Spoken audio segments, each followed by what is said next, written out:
एक पुरानी सुनसान हवेली और दो दोस्त हेज़ल और हेनरी जिन्हें डर का मज़ा चाखना था, लेकिन जो उन्होंने देखा वो उनकी ज़िंदगी का सबसे बड़ा नाइटमेयर बन गया।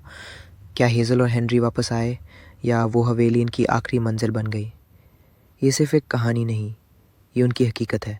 तो लाइट ऑफ करो, हेडफोन्स लगाओ और तैयार हो जाओ हेज़ल और हेनरी के साथ एक ऐसे रात के लिए जहाँ मजाक भी था और मौत का खौफ भी।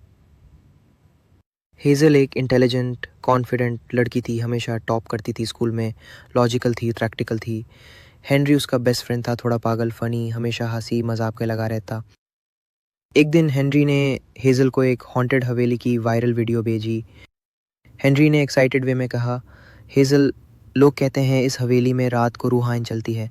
हेज़ल ने हेस्टी हुए कहा, ghosts? Seriously? You still believe in that nonsense? Henry challenging way में बोला, अगर तू इतनी ब्रेव है तो चल रात इस हवेली में गुजारते हैं। हेज़ल बोली, डील डन। जो पहले दारेगा वो दूसरे को 1 महीना कॉफ़ी पिलाएगा।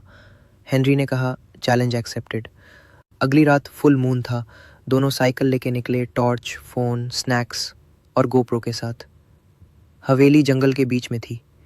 पुरानी दीवार, टूटा गेट और एक पुराना लॉक जो खुला था।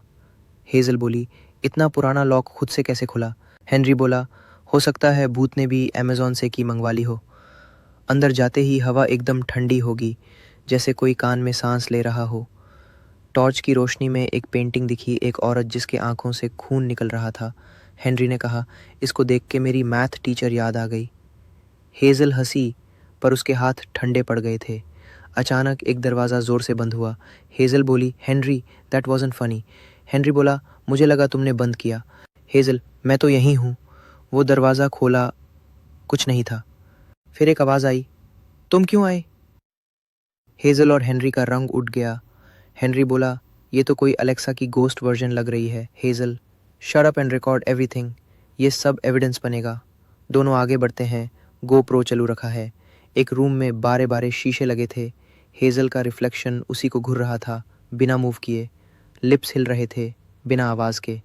हेनरी बोला, हेज़ल, तुम तो इधर हो, तो ये कौन है? हेज़ल ने मिरर टच किया और रिफ्लेक्शन ने उसका हाथ पकड़ लिया। हेज़ल चीखी, आह! फिर सब कुछ नॉर्मल हो गया। हेज़ल बोली, this place is messing with our minds. Henry ने कहा, या फिर कोई हमारे दिमाग से खेल रहा है। एक पुरानी टेबल पर डस्टी रेडियो पड़ा था, बिना बैटरी का, लेकिन वो चालू हो गया। रेडियो की क्रीपी आवाज़ आई, हेज़ल, हेनरी, तुम दोनों वापस।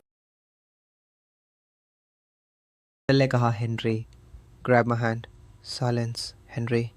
हेज़ल ने टॉर्च चलाई। हेनरी गायब था। ज़मीन पर उसका टॉय की चेन पड़ा था जो वो हमेशा बेल्ट पे लगाता था। हेज़ल ने बोला, हेनरी, डोंट जोक, मुझे पसंद नहीं है ये सब। पीछे एक शैडो गुजरा और आवाज़ आई, तुम लेट हो गई। हेज़ल ने गोप्रो उठाया और वीडियो रिवाइंड किया। कैमरा में हेनरी को एक काला साया खींच के ले जा रहा था, एक ट्रैप डोर के अंदर। हेज़ल ने ज़मीन पे हाथ मारा और ट्रैप डोर मिल गया। ट्रैप डोर के नीचे एक नैरो टनल था। दीवारों पे सीप और गिलापन था। हेज़ल चली जा रही थी एक छोटी सी रोशनी की तरफ। अंदर एक रूम था जहाँ से हेनरी की आवाज़ आ रही थी, हेज़ल, मत आओ। और हेज़ल बोली, मैं तुझे लेके जाऊँगी। I am not living without you.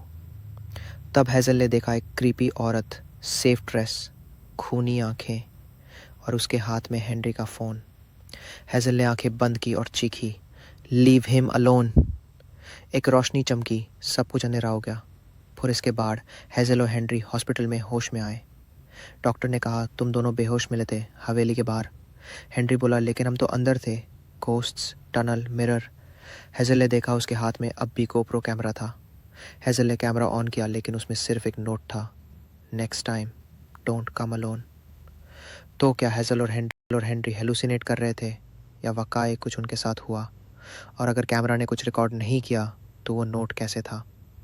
अगले एपिसोड में हेज़ल वापस जाएगी, अकेली। क्या इस बार उसका इंतज़ार कोई और कर रहा होगा? लाइक करो, शेयर करो और सब्सक्राइब करना मत भूलना। कमेंट में लिखो, क्या तुम उस हॉन्टेड हाउस में जाने की हिम्मत रखते हो?